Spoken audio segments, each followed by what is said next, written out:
Exactly. It's me, Bussy, and welcome back to Hot or Rot. And today we'll be reviewing the premiere of Canada's Drag Race Season 2. We were introduced to a dazzling new workroom, seriously maybe the best across all the franchises so far. It's incredible. 12 new queens, one of which has already injured their knee, and 2 new judges, Brad Gorski and Amanda Brugel. In today's episode, our queens had to create an out-check couture look screaming Premiere Party Eleganza using unconventional materials left in a coat check and fabric from the Fabricland wall. And just to keep things fresh and interesting for y'all, I'll be ranking the looks today from Rottest Rot to Hottest Hot.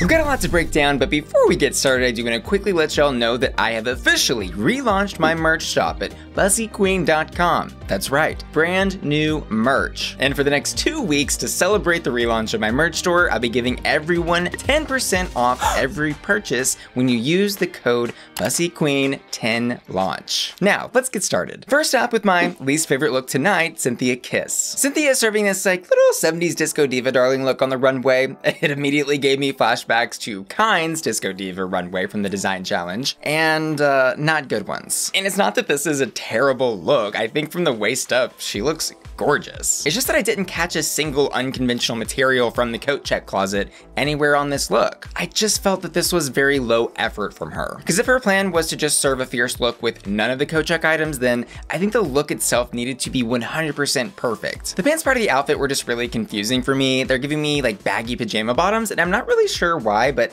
they're covering her feet like entirely with so much extra fabric that it's like piling up on the ground. Very strange. Synthia, I'm sorry my dear, but to this look, I'm sending a rat. Next up, she's not a seamstress, but she's no stranger to glue. It's Eve 6000. I have to say, I was pretty tickled hearing her say that she was gonna be bringing the best looks to the runway this entire season. And then we saw this. I will say, I love the aesthetic that she was going for here. That old Hollywood glamorous starlet just getting into the car with her big sunglasses and driving off into the sunset, darling. Very Little Edie-esque, if you will. But I have the same issues with Eve's outfit as I did with Cynthia's. I didn't catch any unconventional materials, and the outfit itself just was not finished. The actual dress line was really sloppy. I don't even think it was hemmed. It was just a bit messy. Considering her inability to sew, it really may have behooved her to take a comedic approach to this runway, kind of like Oceane did. Because had she come out in like, let's say, moth-eaten looking fabric, all torn up, like she had just pulled it out of the closet, you know, 40 years past her prime, then maybe she could have really turned something fun out. But the critics' reviews are in. That's me. And this look is a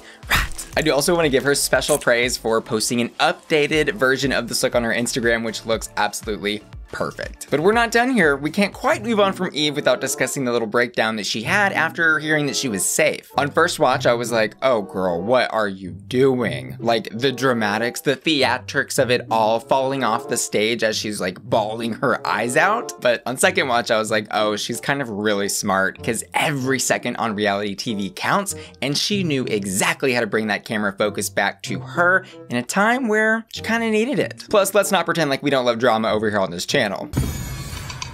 Well played, Eve. Next up, pull out your protractors, it's Gia Metric. I will be calling out a couple of entrance looks, and Gia's is one of them because it is absolutely stunning. Intergalactic, superstar, brilliant. I used to always be scared of aliens as a kid, but if this is what they look like, Gia, why don't you come over here and abduct me sometime? And the main challenge though, Gia went from hot to rot at light speed. The biggest issue I have here being that this look is just kind of boring, especially considering what we saw Gia walk in with, and the category being Premiere Party Eleganza. She does get points though for the outfit being well constructed, and I do think this was more of a safe outfit than bottom two, but here we are. I think the easy way for Gia to have spiced this look up would have been to make it look more like their promo look, which it already kind of did, just lacking the special little elements like the shoulder detail that made the promo look so exciting and fresh feeling. And also, girl, where was the unconventional materials? Like maybe one of them was the pendant around their neck? Not sure, but Gia, this look is a rat.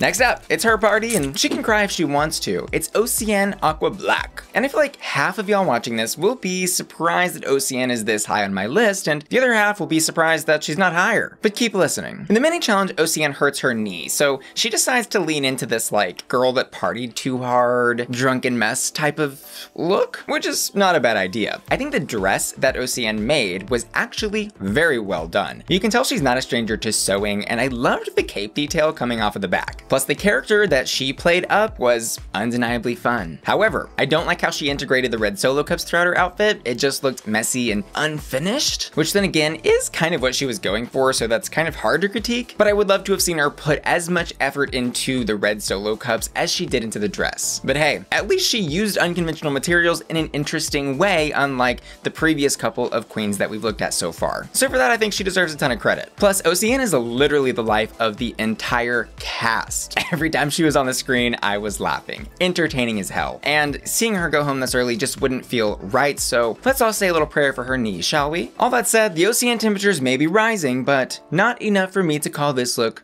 hot. It's gonna be a rot for me. Next up, Beth's entrance look, great. I love the like Barbie kind of print that she did with her name all over that coat, and I just thought she looked stunning when she walked into the workroom. But her challenge look wasn't the Beth, but it also wasn't the worst. I think Beth did an amazing job using some of the coat check materials, like for example, the black solo cups all over the corset, which all of the judges praised, and I did like the umbrella detail on the bottom of the mermaid skirt that she made, even if it was a tad shoddily constructed. Like, Beth was out there taking risks that nobody else did on the runway, and she kind of got punished for it. But then as I was listening to all the judges talk amongst themselves, I did start to understand their perspective. They were really focusing on her confidence level, and they are making a TV show, so I do understand that they're going to be keeping the ones with the biggest and loudest personalities that are going to entertain the audience watching. Because as cool and interesting as her look was on the runway, there was a palpable lack of confidence. So I am going to leave this look at a warming. Next up, take a look at her big pink hat. It's Adriana. On Adriana's Instagram, she detailed, thank you by the way that this outfit was made, which I feel like we really missed in this episode. I feel like typically while we see the runways, we hear confessionals of the contestants talking about what they used to make the look. I don't know what happened there. She says the hat was made with an old Party City hat layered with foam, the bra an old t-shirt, the sleeves are ponchos glued to elastic bands, and the skirt is from the fabric wall. My favorite part of this look is the skirt. I think it fits her immaculately and just is the chef's kiss of the look. The hat too is interesting. The whole thing is kind of giving me this like housewife walking through her vineyards in California vibe. And I didn't like the way that she placed those soda can tops throughout the outfit on the bra and skirt and then dangled Mardi Gras beads around those places. Those elements just made this whole look feel a little bit rushed for me. I think it would have made a lot more sense for her to take apart the beads and bead the waist of the skirt, kind of like she did the hat, for example. As presented, I am going to leave this look at a warming up, but I think with some small changes, girl, very close to a hot. Also, I love the drama of her like wiggling into the workroom. Next up, Kimora Amour. She is our Carnival queen, and as she says, the deep throat chanteuse. And as soon as we see her on the screen walking into the workroom, she does live up to that Carnival descriptor, giving us some fabulous huge hair and wings that make her look like a phoenix rising from the ashes. In the challenge, my feelings were a little more mixed though. Stylistically, I think this look is kind of a rot. It looks a little dated, and the bulkiness of the top and bottom kind of take away from the dramatic shape that she's created. That said, I really appreciate the craftsmanship put into this look. The time that it took to dish all those little napkins and paper pieces and create what she created, girl, she was probably working long hours after everyone else was finished. And I also have to praise the fact that the entire outfit is created from unconventional materials. And on top of all that, the way she sold it on the runway, the bounciness of it, the way it all held together, props to your mama. She's giving us this 80s campy life of the party fantasy, and I kind of lived for the presentation. So I'm gonna give this look a hot. Next up, Suki Doll. She had, I think, inarguably the hottest entrance look of the entire cast. Like, bitch, are you joking? What is that? That is insane. There are these like tropical snake looking hair twists all over her wig, and the discs providing that crazy shape to the dress, making her look like a UFO. Girl, wild. Unidentified fashionable object. Love it. Also, quick conspiracy theory time. Are Canadian drag queens all like intergalactic aliens? Gia, Adriana, and Suki all looking intergalactic? I don't think it's a coincidence. And as for what she did on the runway, she proves that she lives and breathes fashion. The interesting thing about this look though, I think, is that I loved it when it first came out and I was like, oh, she's gonna win. But then the more I saw it, the less I loved it. For example, I didn't love seeing the corset through that middle cutout of the dress, and seeing her trip on it did kind of make me side-eye it a bit more. And then when she was just standing on the stage receiving critique, it didn't look like a whole lot. Like, she really needed to be moving to make this dress look beautiful. On top of the fact that, as Brooke called out, there really was not a use of unconventional material besides maybe on the headpiece. But maybe that was just enough. Suki, I am going to give this look a hot. Next up, the other Gender. It's Kendall. On the runway, she says she is serving as Dita Von Teese, and she is. Meets Madonna cone bras, meets cats. Meow. I've gotta say, I love how she used all these different textures to create this look. It's crazy. I just love the juxtaposition of the caged top and like the long solid skirt. And it really is the subtle little details for me too, because the studs on the shoulder straps, they did not go unnoticed. I think it's a really visually interesting outfit that both screams haute couture and party eleganza. This look is hot.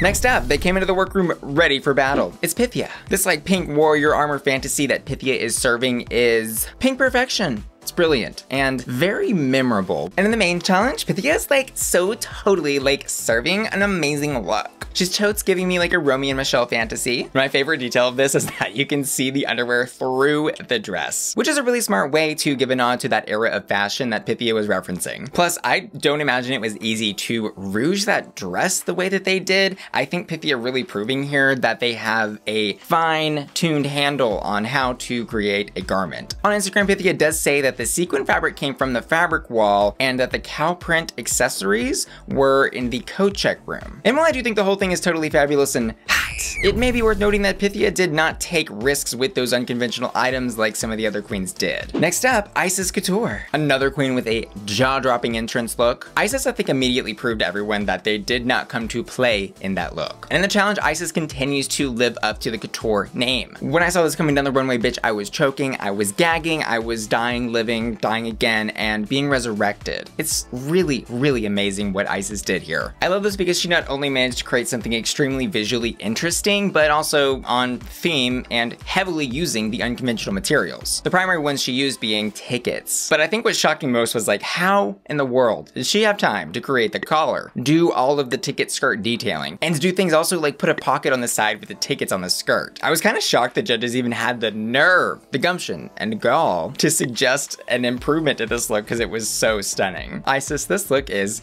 haute couture. And as much as I loved Icesis's look, I've got to rave on Stephanie's even more. She created her gown out of like paper flyers backed with fabric from the fabric wall. And the second I saw her hit the runway and see the way the gown was moving in the light, I was literally transported to another dimension. It looked like dragon scales and like it was almost a living, breathing piece of fashion. And to further justify Stephanie's dress being #1 for me, despite Icesis winning and my patrons also voting for Icesis as hottest hot, I think Stephanie deserved the win just because she was slightly more on theme, in my opinion. The theme was Premiere Party Eleganza, and she served a gown, which just felt slightly more elevated for that type of event, or like what I would expect to see at an event like that. But I definitely was not mad to see the win go to Icesis. Concerning the bottom two though, the judges made Beth and Gia Metric lip sync. And as you know, since you just watched my video, that's not the bottom two I would have chosen, but I do understand why the judges chose those two. Ultimately, I think they wanted to test Beth's confidence. Was the issue that they saw on the runway purely a one-time thing, or was it going to persist in other areas? The easiest way to check that being, of course, to see her lip sync. And I kind of think the judges wanted to light a little fire under Gia's butt. Undoubtedly, they know that Gia is going to be a tough competitor in the competition, but the look Gia created tonight just didn't showcase that star power. And I did react to their lip sync over on my Patreon at patreon.com/bussyqueen, which is my members only website where my patron family gets exclusive member benefits like early access to my videos, access to exclusive reaction videos, access to the Bussy Queen Discord server, and more. Click the link in the description of my video to help support the channel and join the family today. See you there. But yeah, the lip sync was an easy call for me. I think Gia Metric totally swept it. Beth, I don't think even truly knew all the lyrics to the song, and I think spent just a tad too long laying face down on the runway doing the crybaby. So Beth does go home, but I was actually more surprised to see them not do a surprise elimination or disqualification, if you will, of Oceane because of her knee injury. It looked really serious, like more so than Victoria's did on Drag Race UK 3. God, I would hate to see her go, but it wouldn't surprise me if she has to take a little trip to the hospital and never be seen again. That said, the cast of the new upcoming spin-off RuPaul's Drag Race Injured Knee Edition is looking pretty good. And I did already tell y'all that my hottest entrance look went to Suki Doll and my hottest runway tonight went to Stephanie Prince. My patrons voted for Suki Doll and Icesis Couture respectively, but let me know what you thought about all all this down in the comments below. Who was your favorite look? Who should have been in the bottom two? And what is going to happen with all these knee injuries? And as always, I want to say thanks to you for watching this video and give a special shout out to Lark, Angel, Adaluda, Cyrus, Felicia, Cody P, Jared Rocks, JB, Joseph, JP in Dallas, Laura, Matthew, Maxie LaWow, Miss F Neely, OG Bussy, Rochambeau, Scooby Snacks, Sailor, Stephen, Tom Jaco, Tom Young, Topher, Triton, and Bailey, who are all supporting me at my Bussy Queen Collector tier on patreon.com. See you later. Love ya. Bye. Shine on. No shinies today. Thank you. Bye-bye.